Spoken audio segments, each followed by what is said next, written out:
이 상견례 취소하겠습니다. 택시에서 내린 박철민 회장의 첫마디였습니다. 예비 장모 오미란의 얼굴이 일그러졌어요. 뭐라고요? 지금 택시 타고 오셨다면서요? 그녀의 목소리는 경멸로 가득했죠. 35살 아들 민우는 고개를 숙였어요. 겨우 15분, 맞선이 시작된 지 15분 만에 아버지가 모든 걸 끝내버렸습니다. 아버지, 제발.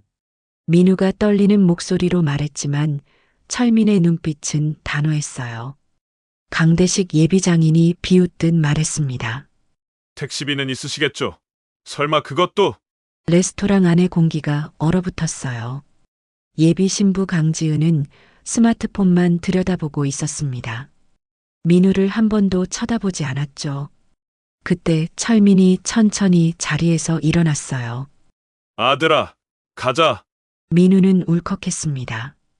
아버지, 저 정말 지은 씨를 사랑합니다.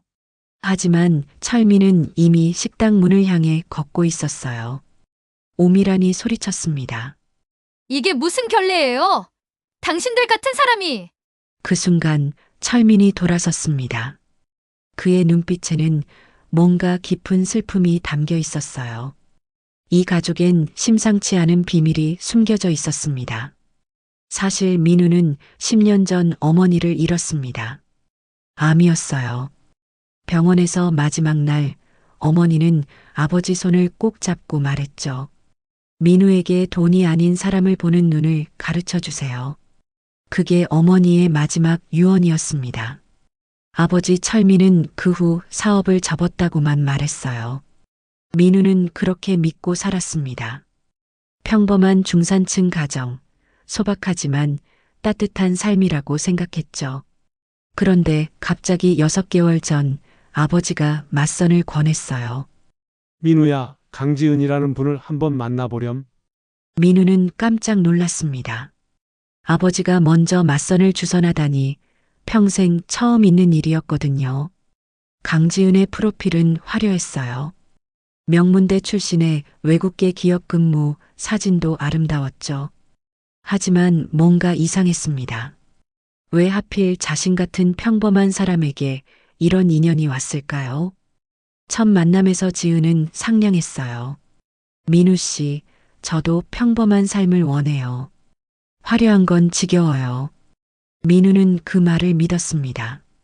석 달간 만나면서 지은은 늘 소박한 데이트를 선호했거든요. 그런데 어느 날 지은의 어머니 오미란에게서 연락이 왔어요. 민우 씨 아버님과 함께 한번 뵙고 싶어요. 레스토랑에서 가볍게 식사하면서요. 그날이 바로 오늘이었습니다. 아버지는 평소처럼 수수한 옷을 입고 나왔어요. 민우가 물었습니다. 아버지, 좀 더 좋은 옷 입으시지 그래요? 철민은 씁쓸하게 웃었죠. 아들아, 옷이 사람을 평가하는 기준이 되면 안 된단다. 레스토랑에 도착했을 때 오미란과 강대식은 이미 와 있었어요. 고급 양복을 차려입은 그들은 철민을 보자마자 표정이 굳었습니다. 어머, 택시 타고 오셨어요?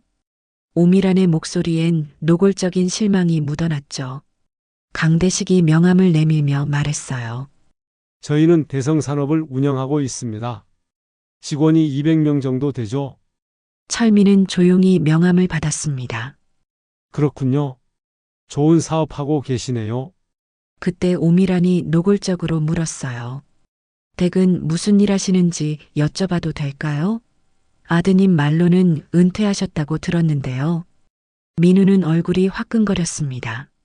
아버지가 무안해하실까봐 걱정이 됐거든요. 하지만 철민은 담담했어요. 네, 예전에 작은 사업을 했었습니다. 지금은 쉬고 있고요. 강대식이 비웃듯 웃었죠. 요즘 같은 세상에 쉬면 안 되죠. 끊임없이 일해야 살아남는 겁니다. 지은은 여전히 스마트폰만 들여다보고 있었어요. 민우를 한 번도 쳐다보지 않았습니다. 그 모습을 철민은 조용히 관찰하고 있었죠. 15분이 흘렀을 때였어요. 오미란이 계산서를 철민 쪽으로 밀며 말했습니다. 오늘 식사비는 당연히 남자 측에서 내셔야죠. 설마 카드 한 장 정도는 되시겠죠? 그 순간 철민의 눈빛이 차갑게 식었습니다. 민우는 아버지의 그런 표정을 처음 봤어요. 마치 모든 걸 꿰뚫어 보는 듯한 슬프면서도 단호한 눈빛이었죠.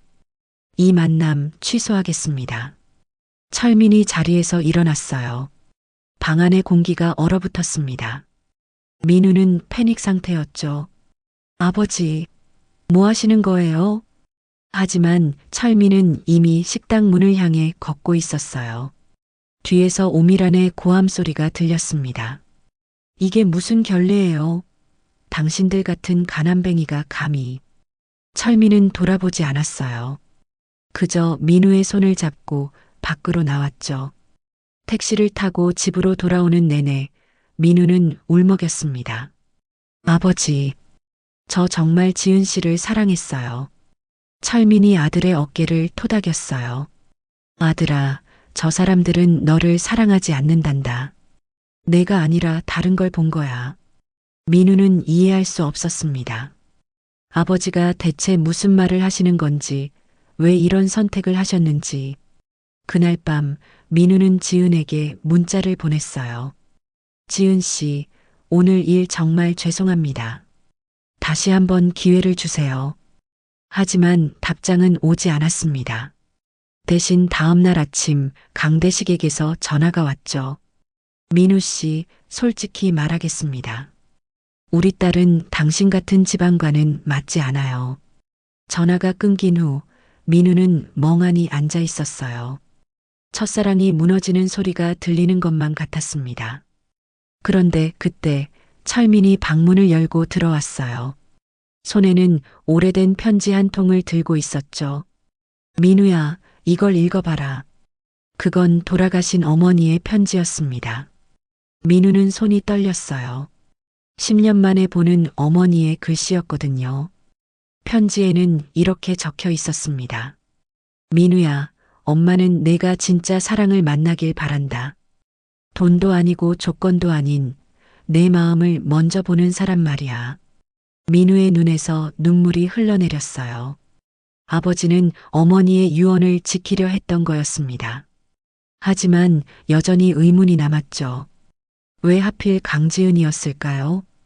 왜 아버지는 그 가족의 본 모습을 이미 알고 계신 듯 했을까요? 그리고 아버지는 정말 은퇴한 평범한 사람이 맞는 걸까요? 사흘 후 민우는 우연히 아버지의 서재문이 열린 걸 발견했습니다. 평소엔 항상 잠겨 있던 곳이었어요. 호기심이 생겼죠. 조심스럽게 안을 들여다봤을 때 민우는 숨이 멎는 것 같았습니다. 벽면 가득 채워진 책장, 그 위에 놓인 명패들이 보였거든요. 한성그룹 박철민 회장, 대한민국 경영대상 수상, 글로벌 기업인 포럼 기조연설자. 민우는 다리에 힘이 풀렸어요. 이게 대체 무슨 일인가? 아버지가 회장이라고? 그때 뒤에서 철민의 목소리가 들렸습니다. 들어왔구나. 민우는 황급히 돌아섰어요. 철민은 담담한 표정으로 서재 안으로 들어왔죠. 아버지, 이게 다 뭐예요? 한성그룹이면 그 유명한. 철민이 천천히 고개를 끄덕였습니다. 그래, 내가 아는 그 회사가 맞다. 내가 지난 30년간 읽어온 곳이야. 민우는 벽에 기대어 섰어요. 현실감이 없었습니다. 아버지는 평생 수수한 옷을 입고 평범한 아파트에 살며 지하철을 타고 다니셨거든요. 그럼 왜 저한테 거짓말을 하신 거예요? 철민의 눈빛이 깊어졌습니다. 거짓말이 아니야. 난 정말 10년 전 모든 걸 내려놓고 싶었단다. 그리고 철민은 민우를 소파에 앉히고 천천히 이야기를 시작했어요. 10년 전 어머니가 암 선고를 받았을 때였습니다. 철민은 회사 일로 너무 바빴죠. 중요한 해외 계약이 눈앞에 있었고 주가는 최고점을 찍고 있었어요. 그런데 어머니는 병실에서 혼자 항암 치료를 받고 계셨습니다. 민우도 당시 대학생이라 자취방에서 지냈고요. 어느 날 밤 철민이 늦게 병원에 도착했을 때 어머니는 창밖을 바라보고 계셨어요. 여보, 당신은 돈과 명예는 얻었지만 가족은 잃었어요. 그 말이 철민의 가슴을 찔렀죠. 어머니는 마지막 한 달 동안 철민에게 부탁했습니다. 민우에게만큼은 돈이 아닌 사람을 보는 눈을 가르쳐 주세요. 제발 그 아이가 진짜 사랑을 알게 해주세요. 어머니는 평생 재벌가 며느리로 살며 차가운 시선을 견뎌야 했거든요. 돈 때문에 다가온 사람들, 조건 때문에 머리 숙이는 인간관계, 그 모든 게 고통이었어요. 그래서 어머니는 민우만큼은 다르길 바랐습니다. 어머니가 세상을 떠난 후 철민은 결심했어요. 민우에게 자신이 회장이란 사실을 숨기기로요. 회사는 전문 경영인에게 맡기고 철민은 뒤에서 주요 결정만 내렸습니다. 민우 앞에서는 철저히 평범한 아버지로 살았죠. 그럼 지은 씨 가족은 처음부터 아셨던 거예요? 철민이 씁쓸하게 웃었습니다. 6개월 전 강대식이 우리 회사에 투자 요청을 해왔단다. 대성산업은 사실 빚더미에 앉아 있어. 민우는 충격을 받았어요. 그럼 지은 씨가 저한테 접근한 것도. 철민이 고개를 끄덕였죠. 강대식이 우리 회사 내부 정보를 어떻게든 알아냈더라. 내게 아들이 있다는 것, 그 아들이 평범하게 살고 있다는 것까지. 강 씨 가족의 계획은 치밀했습니다.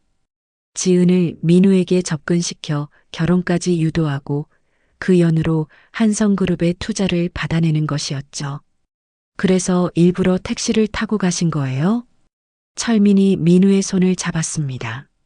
아들아, 난 내가 직접 봤으면 했어. 저 사람들이 돈을 보는지, 너를 보는지. 민우는 눈물이 났어요. 아버지는 모든 걸 알면서도 참고 계셨던 거였습니다. 아들이 스스로 깨닫길 기다리며요. 지은 씨는 저를 사랑한 게 아니었군요. 철민이 아들을 끌어안았어요. 미안하다, 민우야. 하지만 이게 내 어머니가 바란 거였단다. 그날 밤 민우는 잠을 이룰 수 없었습니다. 지난 석 달이 주마등처럼 스쳐 지나갔어요. 지은이 늘 비싼 레스토랑을 피했던 것, 소박한 데이트를 선호했던 것. 그건 사랑이 아니라 연기였던 겁니다. 가난한 남자를 사랑하는 순수한 여자로 보이기 위한 계산이었죠. 민우는 가슴이 무너지는 것 같았어요. 하지만 동시에 궁금했습니다. 강 씨 가족은 이제 어떻게 될까요? 아버지는 정말 그들을 그냥 둘까요? 그리고 자신은 앞으로 어떻게 살아야 할까요? 다음 날 아침 민우는 아버지에게 물었어요.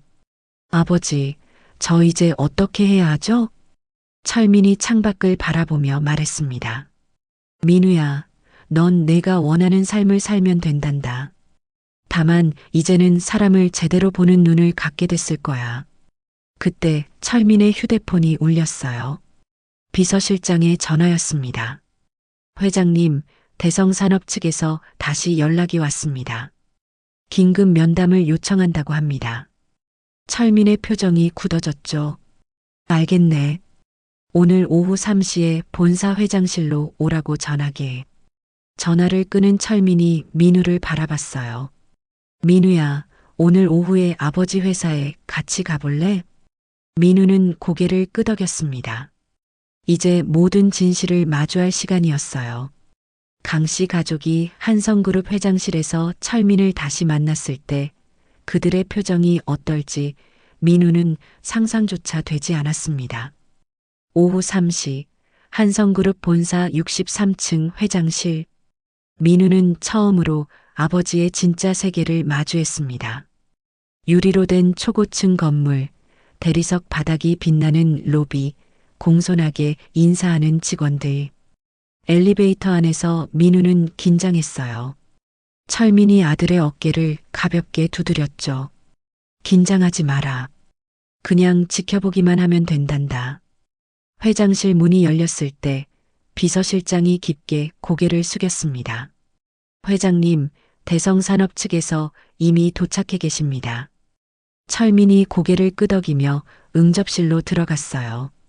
그곳엔 강대식과 오미란이 앉아 있었습니다. 지은은 보이지 않았죠. 두 사람은 철민을 보자마자 얼굴이 하얗게 질렸어요. 박 회장님. 오미란의 목소리가 떨렸습니다. 사흘 전 레스토랑에서 택시 타고 온 그 남자가 바로 한성그룹의 회장이었던 겁니다. 강대식이 황급히 일어나 허리를 굽혔어요. 회장님, 정말 죄송합니다. 그날 저희가 너무 실례를 많이 했습니다. 철민은 차갑게 그들을 바라봤습니다. 민우는 아버지의 이런 모습을 처음 봤어요. 평소에 따뜻한 아버지가 아니라 30년간 기업을 이끌어온 경영자의 모습이었죠. 앉으시죠. 철민의 목소리는 낮고 단호했습니다. 강 씨 부부는 조심스럽게 소파에 앉았어요. 오미란의 손은 가방 끈을 꽉 쥐고 있었죠. 철민이 서류 한 장을 테이블 위에 놓았습니다. 대성산업의 현재 부채가 320억이라고 들었습니다. 맞습니까? 강대식의 얼굴에서 땀이 흘러내렸어요. 그게, 회장님, 사실 저희가 작년에 투자를 잘못해서. 철민이 손을 들어 그의 말을 막았습니다. 변명은 듣고 싶지 않습니다. 6개월 전 우리 회사에 투자 요청서를 보내셨죠. 강대식이 고개를 끄덕였어요. 철민이 계속 말했습니다. 그리고 그 즈음 당신 딸이 우연을 가장해 내 아들에게 접근했습니다. 오미란이 다급하게 변명했어요. 회장님, 그건 오해입니다. 지은이는 정말 민우 씨를 좋아해서. 철민의 눈빛이 더욱 차갑게 식었죠. 오해가 아닙니다. 제가 이미 다 조사했거든요. 그는 또 다른 서류를 꺼냈습니다. 거기엔 지은이 민우를 만나기 전 사설 탐정을 고용해 민우의 신상을 조사한 내역이 적혀 있었어요. 민우는 충격을 받았습니다. 지은이 그 정도로 치밀하게 계획했다니. 강대식의 얼굴이 창백해졌어요. 회장님, 제발. 저희 회사를 살려주십시오. 직원이 200명입니다. 그들의 가족까지 치면 수백 명이 길거리에 나앉게 됩니다. 철민이 창밖을 바라봤습니다. 서울 시내가 한눈에 내려다 보이는 풍경이었죠. 강 사장, 당신은 사흘 전 제게 이렇게 말했습니다. 요즘 같은 세상에 쉬면 안 된다고, 끊임없이 일해야 살아남는다고. 강대식이 고개를 떨구었어요. 철민이 돌아서며 말했습니다. 하지만 당신은 정작 중요한 걸 놓쳤습니다. 사람을 대하는 법을요. 오미란이 눈물을 흘리기 시작했어요. 회장님, 정말 죄송합니다. 제가 너무 오만했습니다. 제발 한 번만 기회를 주십시오. 그때 민우가 조용히 입을 열었습니다. 아버지, 직원들은 죄가 없잖아요. 철민이 아들을 바라봤어요. 민우의 눈빛엔 슬픔이 가득했지만 동시에 선한 마음이 남아 있었습니다. 철민이 깊은 한숨을 쉬었죠. 강 사장, 투자는 하지 않겠습니다. 강대식의 얼굴에서 모든 희망이 사라졌어요. 하지만 철민이 이어서 말했습니다. 대신 당신 회사를 인수하겠습니다. 직원들의 고용은 보장하되 경영권은 제3자에게 넘기는 조건으로. 강대식이 고개를 번쩍 들었어요. 그게 무슨 말씀이신지. 철민이 차분하게 설명했습니다. 대성산업은 한성그룹의 자회사가 됩니다. 직원들은 그대로 일할 수 있고 부채는 우리가 정리하겠습니다. 하지만 당신과 당신 가족은 경영에서 완전히 손을 떼야 합니다. 오미란이 울먹이며 물었어요. 그럼 저희는 어떻게 되는 건가요? 철민의 표정은 여전히 차갑했습니다. 명예퇴직금을 드리겠습니다. 그걸로 새 출발을 하시든 조용히 사시든 당신들이 선택하십시오. 강대식은 아무 말도 못했어요. 사실상 모든 걸 잃는 것이나 다름없었거든요. 하지만 직원들을 생각하면 거절할 수도 없었습니다. 감사합니다, 회장님. 정말 감사합니다. 강대식이 바닥에 무릎을 꿇으려는 순간 철민이 그를 막았어요. 일어나십시오. 저는 당신에게 동정을 베푸는 게 아닙니다. 단지 죄 없는 직원들을 위한 결정일 뿐입니다. 회의가 끝나고 강씨 부부가 나간 후 민우가 아버지에게 물었습니다. 아버지, 괜찮으세요? 결국 도와주신 거잖아요. 철민이 씁쓸하게 웃었죠. 도와준 게 아니야, 민우야. 저 사람들은 이미 모든 걸 잃었어. 돈도, 명예도, 딸의 결혼도. 민우는 지은을 떠올렸습니다. 그녀는 지금 어디서 뭘 하고 있을까요? 이 모든 상황을 알고 있을까요? 그때 철민의 휴대폰에 문자가 왔어요. 발신자는 강지은이었습니다. 회장님, 민우 씨를 정말 사랑합니다. 다시 한번 기회를 주십시오. 철민이 휴대폰을 민우에게 보여줬어요.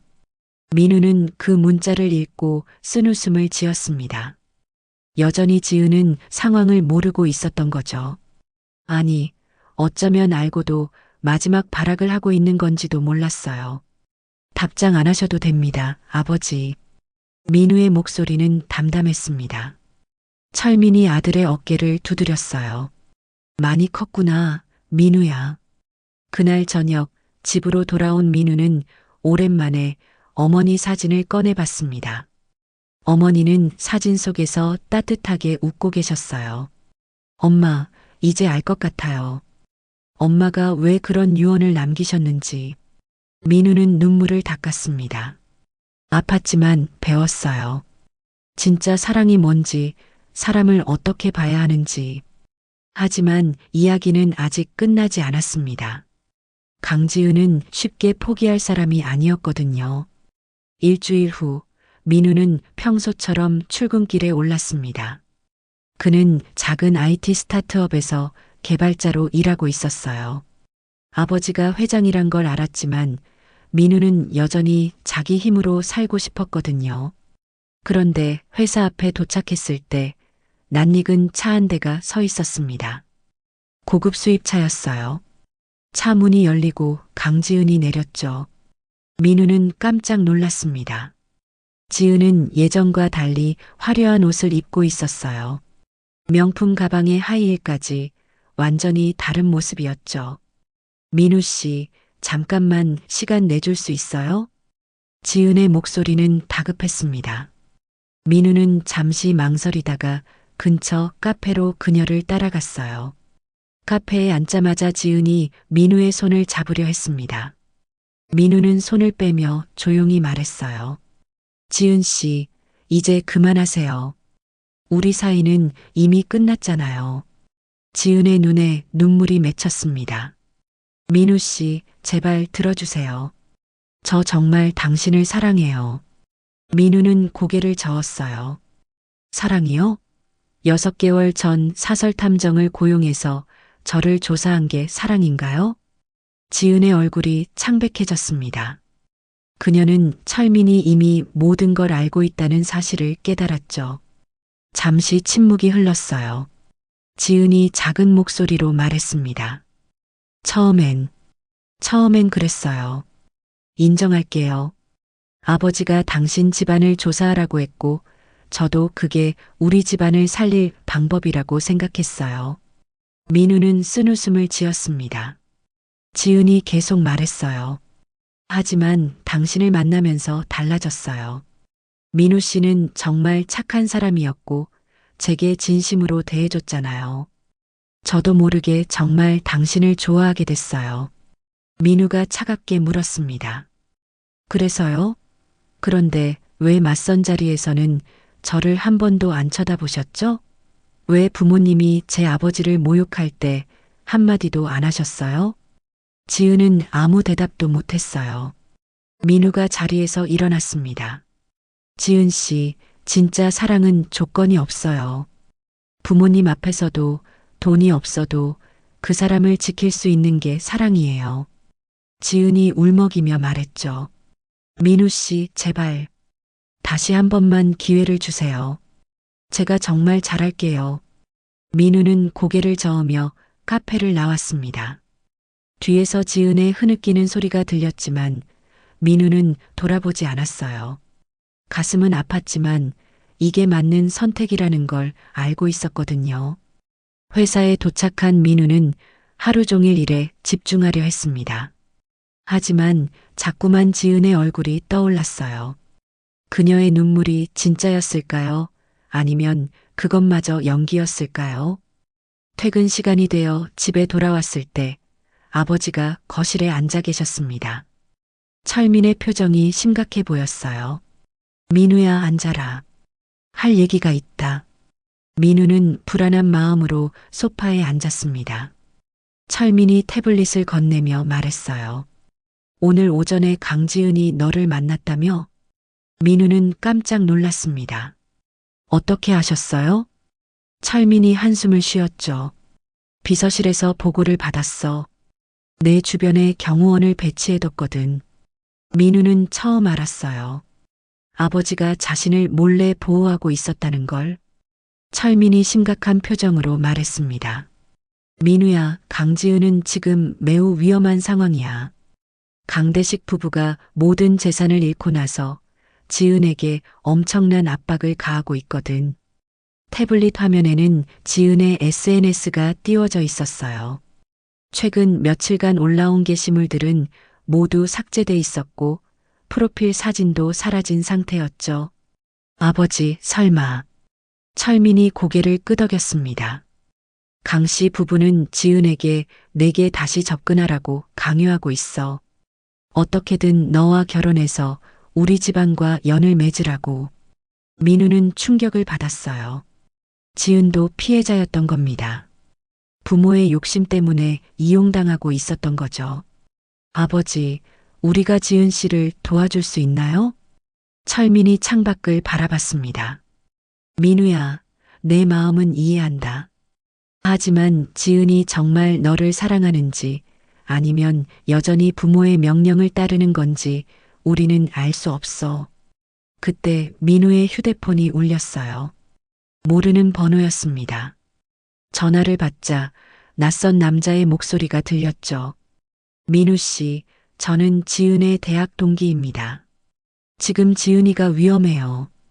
민우는 긴장했습니다. 무슨 일이에요? 남자가 다급하게 말했어요. 지은의 아버지가 오늘 밤 지은을 다른 재벌가 아들과 억지로 만나게 하려고 해요. 지은이 울면서 저한테 연락했어요. 제발 도와달라고. 민우는 아버지를 바라봤습니다. 철민도 전화 내용을 듣고 있었어요. 남자가 계속 말했습니다. 장소는 청담동에 있는 고급 레스토랑이에요. 오늘 밤 8시입니다. 민우 씨가 와주시면 지은이 거부할 명분이 생길 것 같아요. 전화가 끊긴 후 민우는 고민에 빠졌습니다. 가야 할까요? 말아야 할까요? 철민이 조용히 말했어요. 민우야, 이건 내가 결정해야 해. 아버지는 뭐라고 말하지 않겠다. 민우는 시계를 봤습니다. 저녁 7시였어요.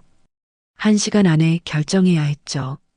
가슴속에서 두 가지 감정이 싸우고 있었습니다. 지은을 도와주고 싶은 마음, 그리고 다시 상처받을까봐 두려운 마음. 어머니라면 뭐라고 하셨을까요? 민우는 어머니의 편지를 떠올렸습니다. 진짜 사랑을 만나길 바란다. 과연 지은이 그 진짜 사랑일까요? 아니면 이건 또 다른 함정일까요? 민우는 깊은 숨을 들이쉬고 결심했습니다. 아버지, 저 갔다 올게요. 철민이 아들을 바라봤어요. 정말 괜찮겠니? 민우가 고개를 끄덕였습니다. 네, 제가 직접 확인하고 싶어요. 지은 씨의 진심이 뭔지. 철민은 아무 말도 하지 않았어요. 대신 차 키를 건넸죠. 운전 조심해라. 민우는 현관을 나서며 주먹을 꽉 쥐었습니다. 오늘 밤 모든 게 결판날 것 같았어요. 지은의 진심도 그리고 자신의 마음도. 청담동으로 향하는 차 안에서 민우는 창밖을 바라봤습니다. 서울의 야경이 아름다웠지만 민우의 마음은 어지러웠어요. 과연 레스토랑에서 무슨 일이 벌어질까요? 그리고 이 선택이 옳은 걸까요? 민우는 알 수 없었습니다. 다만 한 가지 확신하는 게 있었어요. 오늘 밤 이후 모든 게 달라질 거라는 것. 오후 8시 청담동 레스토랑. 민우는 입구에서 잠시 망설였습니다. 유리창 너머로 안이 보였어요. 지은이 테이블에 앉아 있었고 맞은편엔 낯선 남자가 있었죠. 30대 중반으로 보이는 그 남자는 비싼 양복을 입고 있었습니다. 지은의 옆에는 강대식과 오미란이 앉아 있었어요. 민우는 심호흡을 하고 레스토랑 안으로 들어갔습니다. 종업원이 다가왔지만 민우는 그냥 지은의 테이블로 걸어갔죠. 지은이 민우를 보자 눈이 커졌어요. 강대식의 얼굴이 일그러졌습니다. 당신이 여기 왜 나타났어요? 민우는 차분하게 대답했어요. 지은 씨와 할 얘기가 있어서 왔습니다. 맞은편에 앉아있던 남자가 불쾌한 표호로 물었죠. 당신은 누구죠? 지금 우리 식사를 방해하고 있는 건데요. 오미란이 황급히 설명했습니다. 최 이사님, 이 사람은 그냥 지은이의 옛날 지인일 뿐이에요. 신경 쓰지 마세요. 최 이사라고 불린 남자는 명함을 꺼내 테이블에 던졌어요. 거기엔 동양건설 최진혁 이사라고 적혀 있었습니다. 민우는 그 명함을 보고 상황을 이해했어요. 강 씨 부부가 또 다른 재벌가와 연을 맺으려는 거였죠. 지은이 작은 목소리로 말했습니다. 민우 씨, 그냥 가세요. 여기서 이러면 안 돼요. 하지만 민우는 움직이지 않았어요. 대신 지은을 똑바로 바라보며 물었습니다. 지은 씨, 정말 이게 원하는 삶인가요? 부모님이 정해준 사람과 결혼하는 게? 강대식이 벌떡 일어나며 소리쳤어요. 당신이 뭔데 우리 가족 일에 참견이야. 당장 나가지 못해. 레스토랑 안에 다른 손님들이 쳐다보기 시작했습니다. 최진혁이 불편한 표정으로 말했죠. 강 사장님, 이게 무슨 상황입니까? 저는 이런 식의 만남은 원치 않습니다. 오미란이 다급하게 그를 붙잡았어요. 최 이사님, 오해하지 마세요. 금방 정리하겠습니다.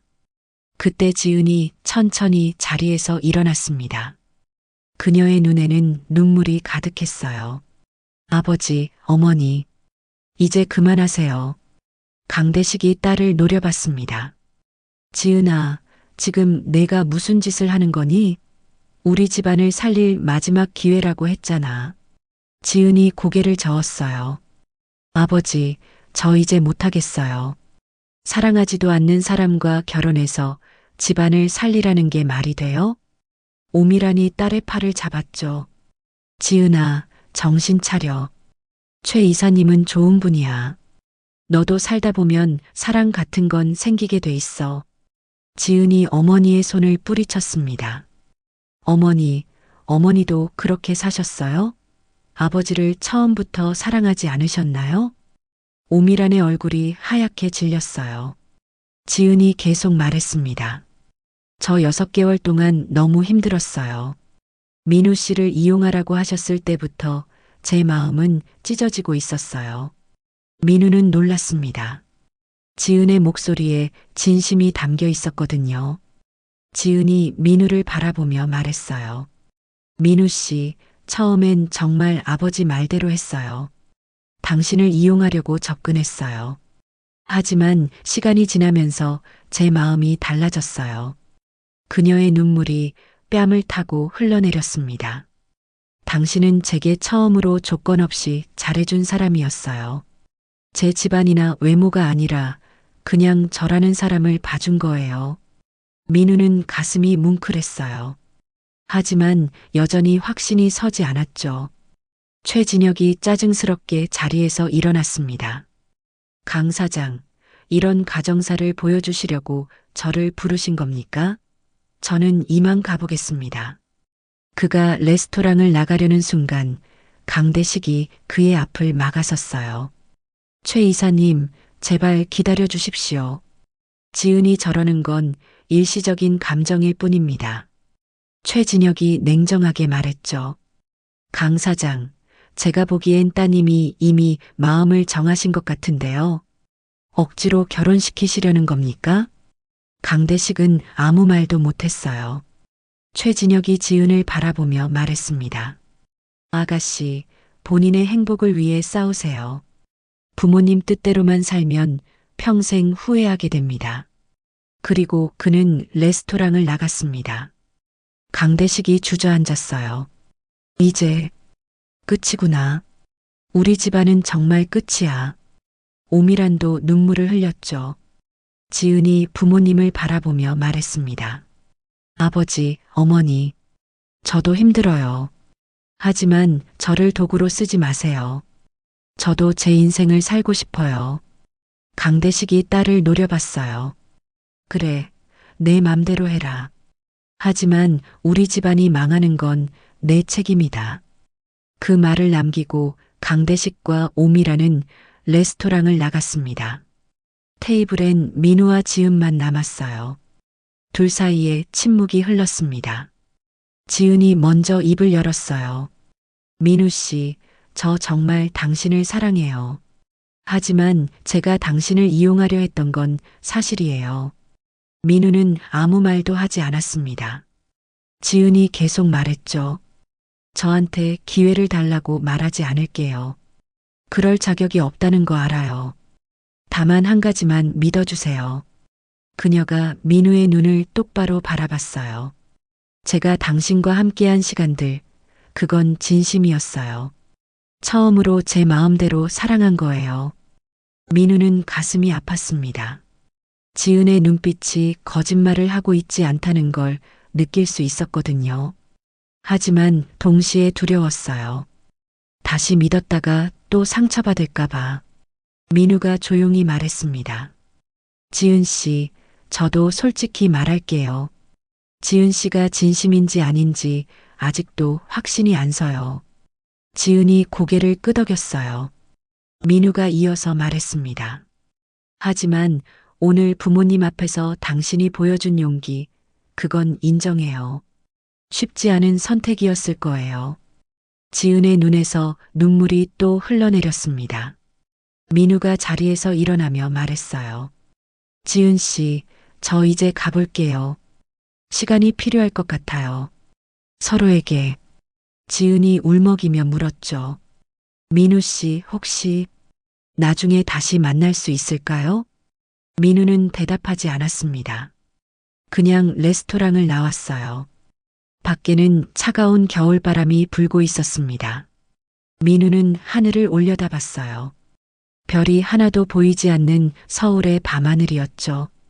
차에 타서 집으로 향하는 길, 민우는 계속 생각했습니다. 지은을 용서해야 할까요?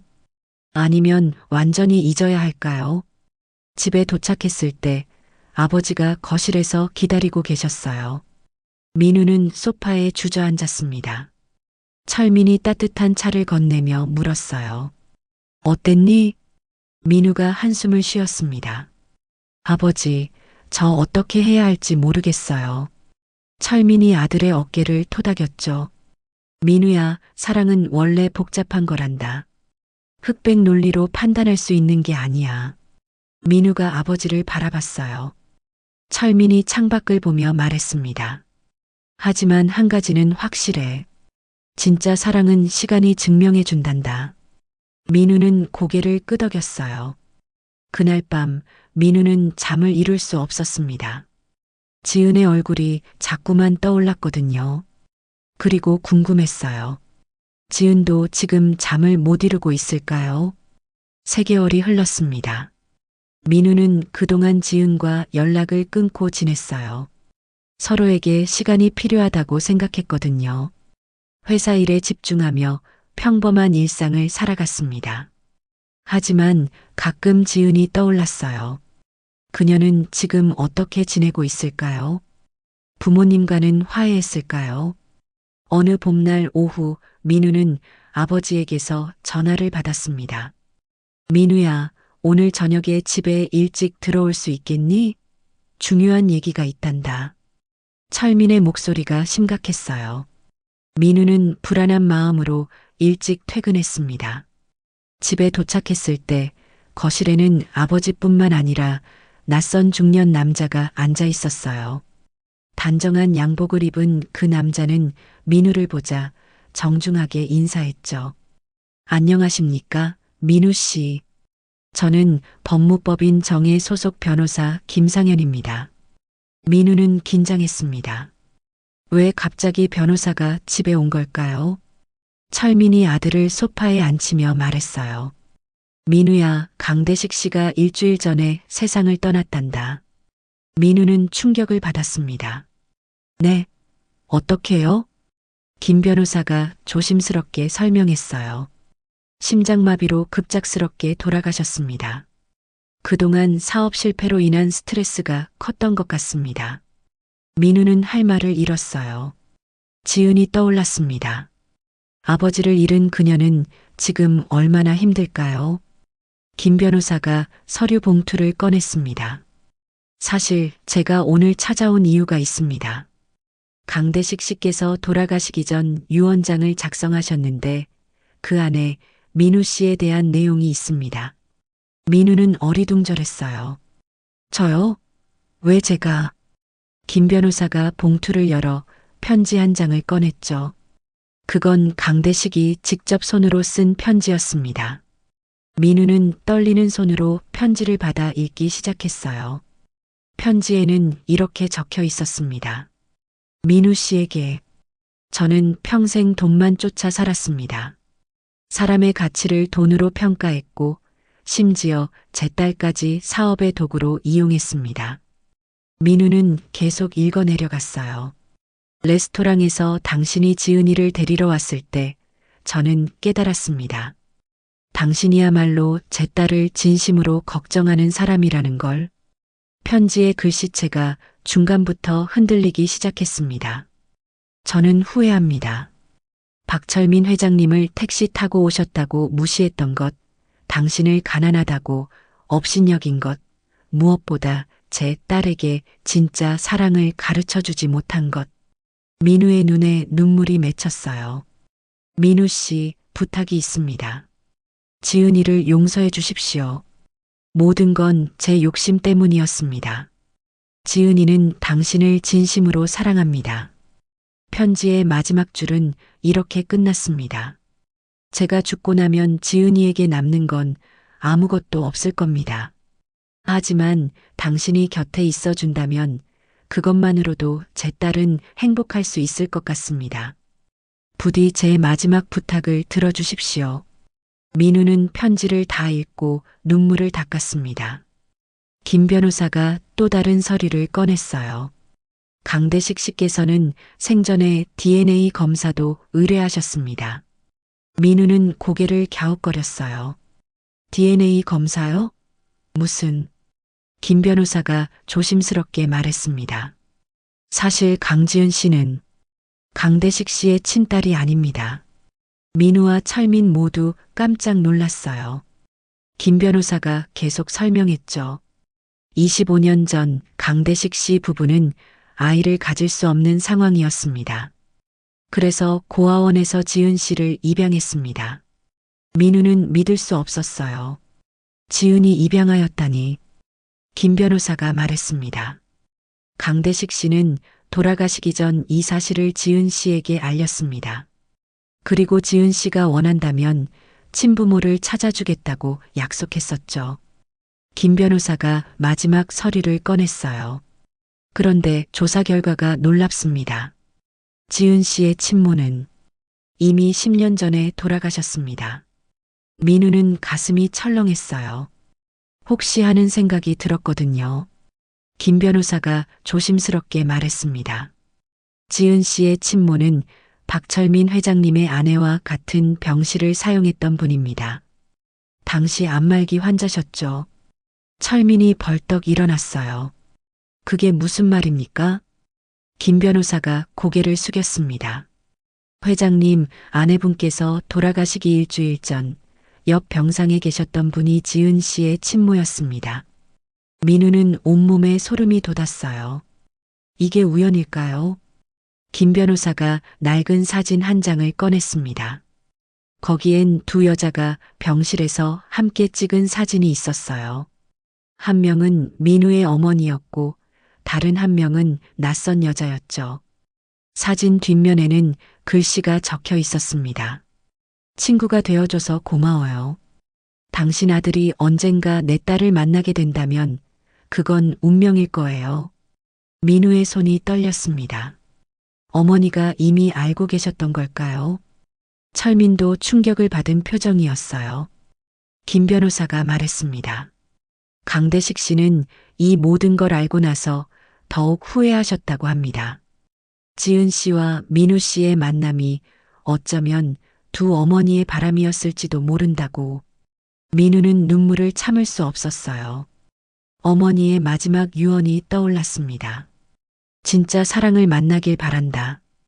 혹시 어머니는 이미 그때 지은을 염두에 두셨던 걸까요? 김 변호사가 일어서며 말했어요. 지은 씨는 지금 강대식 씨의 장례를 치르고 있습니다. 오미란 씨도 충격으로 병원에 입원하신 상태입니다. 민우는 더 이상 망설일 수 없었어요. 지금 어디 계세요? 김 변호사가 주소를 알려줬습니다. 민우는 아버지를 바라봤어요. 철민이 고개를 끄덕였죠. 가거라, 민우야. 이젠 내 마음을 따라야 할 때다. 민우는 현관으로 달려갔습니다. 차를 몰고 장례식장으로 향하는 길, 민우의 가슴은 뛰고 있었어요. 3개월 만에 다시 보는 지은. 그녀는 지금 얼마나 힘들까요? 아버지를 잃고 자신이 입양아란 사실을 알고 어머니마저 병원에 누워 계시는 상황. 민우는 엑셀을 더 밟았습니다. 장례식장에 도착했을 때 조문객은 거의 없었어요. 민우는 빈소로 걸어 들어갔습니다. 거기 지은이 혼자 앉아 있었어요. 상주복을 입은 그녀는 많이 야위어 있었습니다. 민우가 조심스럽게 다가갔죠. 지은 씨. 지은이 고개를 들었어요. 민우를 보자 그녀의 눈에서 눈물이 쏟아졌습니다. 민우 씨. 어떻게? 민우는 아무 말 없이 지은을 끌어안았어요. 지은이 민우의 품에서 소리내어 울었습니다.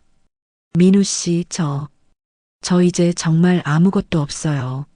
아버지도 가셨고 어머니도 아프시고. 민우가 지은의 머리를 쓰다듬으며 말했어요. 괜찮아요, 지은 씨. 이제 혼자가 아니에요. 지은이 울먹이며 물었습니다. 민우 씨는 왜 저한테 다시 와주셨어요? 저 민우 씨를 이용했었잖아요. 민우가 지은의 눈물을 닦아주며 말했죠. 우리 어머니들이 원하셨나 봐요. 우리가 함께하는 걸. 지은은 무슨 말인지 이해하지 못했어요. 민우가 병실 사진 이야기를 해줬습니다. 지은은 듣고 나서 더욱 눈물을 흘렸죠. 그럼 이 모든 게 운명이었나요? 민우가 고개를 끄덕였어요. 아마도요. 우리 어머니들이 하늘에서 만들어준 인연인 것 같아요. 그날 밤 민우는 지은 곁을 지켰습니다. 장례를 치르는 동안 계속 함께 있어줬어요. 지은은 더 이상 혼자가 아니었습니다. 3일 후 장례가 끝나고 민우는 지은을 자신의 집으로 데려왔어요. 철민이 따뜻하게 맞아줬습니다. 지은 씨 힘들었죠? 이제 이곳이 당신의 집이기도 해요. 지은은 눈물을 흘리며 고개를 숙였어요. 회장님, 정말 죄송합니다. 예전에 너무 무례했습니다. 철민이 지은의 손을 잡았죠. 아니에요, 지은 씨. 이제 다 지난 일입니다. 우리 어머니들이 원하셨던 일을 이루는 게 중요해요. 그날 저녁 세 사람은 함께 식사를 했습니다. 오랜만에 민우의 얼굴에 미소가 돌아왔어요. 지은도 조금씩 평온을 찾아가는 것 같았죠. 식사 후 민우와 지은은 베란다로 나갔습니다. 봄밤의 공기가 상쾌했어요. 지은이 조용히 말했습니다. 민우 씨, 저 이제 어떻게 살아야 할지 모르겠어요. 민우가 지은의 손을 잡았어요. 함께 찾아가면 돼요, 지은 씨. 천천히. 지은이 민우를 바라봤습니다. 정말 저를 용서해 주시는 거예요? 민우가 미소 지었죠. 용서도 뭐도 없어요. 이젠 우리 어머니들의 뜻을 따라 살아가는 거예요. 지은이 민우의 품에 안겼습니다. 두 사람은 그렇게 한참을 서 있었어요. 별이 빛나는 하늘 아래에서 어쩌면 하늘에서 두 어머니가 미소 짓고 계실지도 몰랐습니다. 1년 후 민우와 지은은 조용한 결혼식을 올렸습니다. 화려한 예식장이 아니라 작은 교회에서 가족들과 친구들만 모인 소박한 결혼식이었어요. 오미란도 건강을 회복하고 참석했습니다. 그녀는 예전과 달리 많이 겸손해져 있었어요. 민우야, 우리 지은이 잘 부탁한다. 오미란이 민우의 손을 꼭 잡으며 말했죠. 민우는 고개를 끄덕였습니다. 철민은 신부 아버지 역할을 자처했어요. 지은의 친아버지 강대식이 세상을 떠났고 친생 부모도 이미 고인이 되셨기에 철민이 지은의 손을 잡고 입장했죠. 회장님, 정말 감사합니다. 지은이 눈물을 흘리며 말했어요. 철민이 지은의 눈물을 닦아주며 말했습니다. 지은 씨, 이제 우리가 진짜 가족이 됐어요. 고맙다는 말은 하지 마세요. 결혼식이 끝나고 민우와 지은은 신혼여행 대신 어머니들의 묘소를 찾았습니다. 먼저 민우 어머니의 묘소에 갔어요. 지은이 무릎을 꿇고 절을 올렸습니다. 어머니, 저 지은이에요. 민우 씨와 결혼했어요. 잘 보살피겠습니다. 민우도 어머니 앞에 무릎을 꿇었어요. 엄마가 바라셨던 진짜 사랑을 만났어요. 조건 없이 저를 사랑하는 사람을요. 바람이 불어와 나뭇잎이 흔들렸습니다.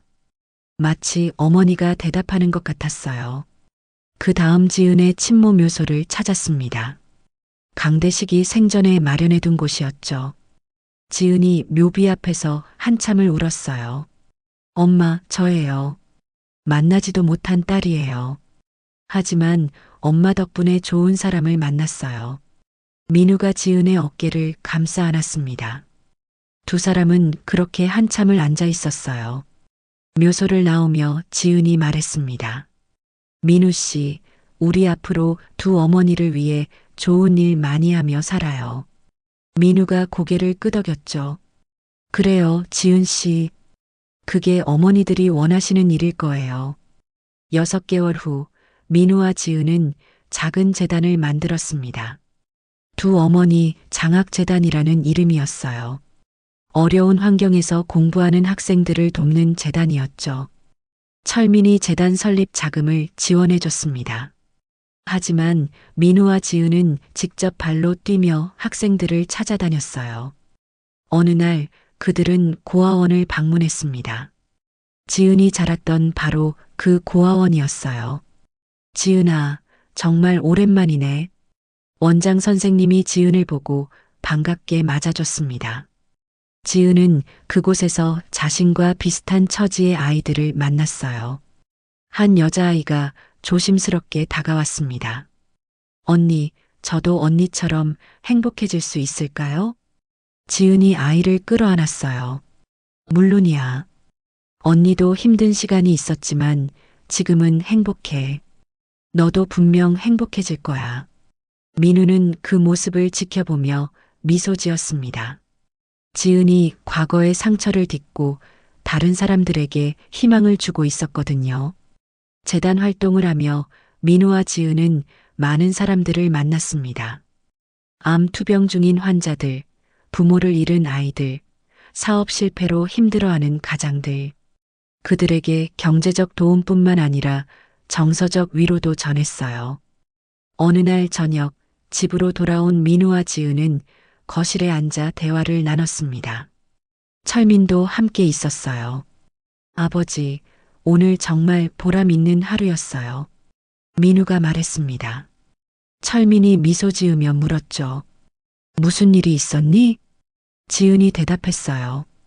저희가 작년에 도왔던 학생이 오늘 대학 합격 소식을 전해왔어요. 장학금 덕분에 꿈을 이룰 수 있다고 눈물을 흘리더라고요. 철민이 고개를 끄덕였습니다. 그거 참 좋은 소식이구나. 너희 어머니들도 기뻐하실 거야. 민우가 아버지께 물었어요. 아버지, 저희 잘하고 있는 거 맞죠? 철민이 아들의 손을 잡았습니다. 물론이지, 민우야. 너희는 돈이 아니라 사람을 보는 눈을 가졌어. 그게 가장 중요한 거란다. 그때 지은이 배를 쓰다듬었어요. 사실 지은은 임신 3개월이었습니다. 아버지, 곧 손주를 보실 수 있을 거예요. 철민의 얼굴에 환한 미소가 번졌죠. 정말 고맙구나, 지은아. 내 어머니들도 하늘에서 얼마나 기뻐하시겠니.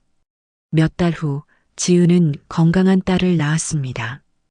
아기의 이름은 하은이었어요. 하늘의 은혜라는 뜻이었죠.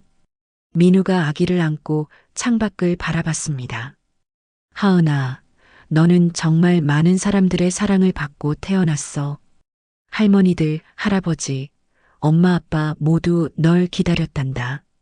지은이 민우 옆에 앉으며 말했어요. 민우 씨, 우리 하은이에게 사람을 보는 눈을 가르쳐줘요. 돈이 아니라 마음을 보는 법을요. 민우가 고개를 끄덕였습니다. 당연하죠. 그게 우리 어머니들이 가르쳐 주신 가장 소중한 교훈이니까요. 철민이 손주를 안아보며 눈물을 흘렸어요. 하은아, 할아버지가 평생 지켜줄게. 너는 참 복 많은 아이란다. 그날 밤 민우는 어머니의 편지함을 다시 꺼내봤습니다. 거기엔 아직 읽지 않은 편지가 한 장 더 있었어요. 봉투에는 손주가 태어났을 때 읽어라고 적혀 있었죠. 민우는 떨리는 손으로 편지를 펼쳤습니다.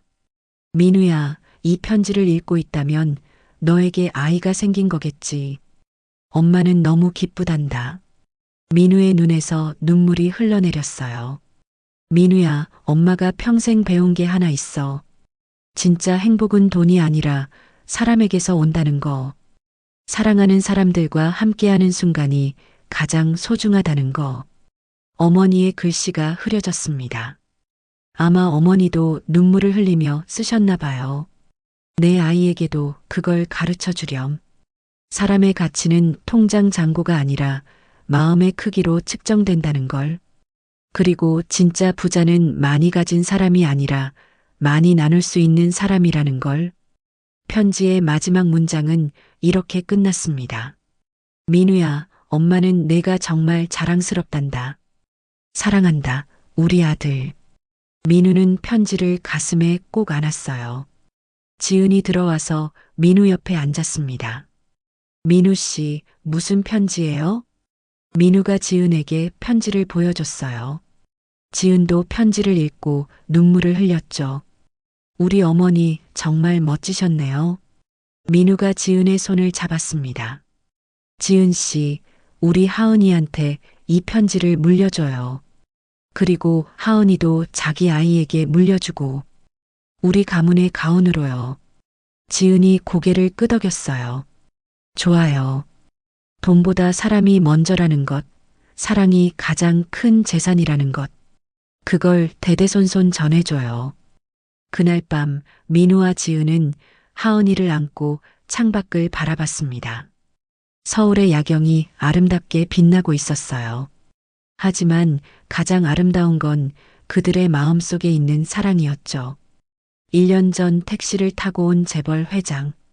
15분 만에 결별을 선언했던 그날. 모든 게 거기서 시작됐습니다.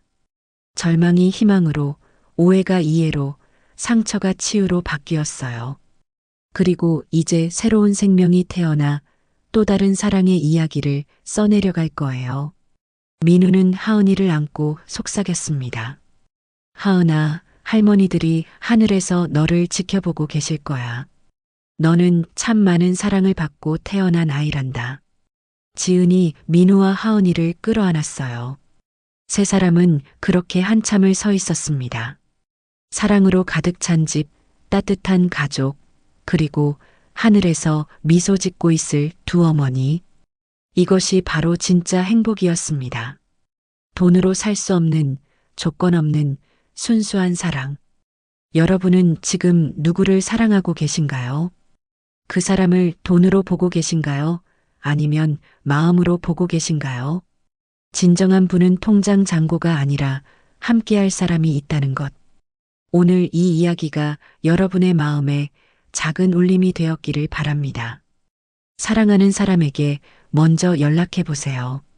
그것이 오늘 여러분이 할 수 있는 가장 가치 있는 일일지도 모릅니다.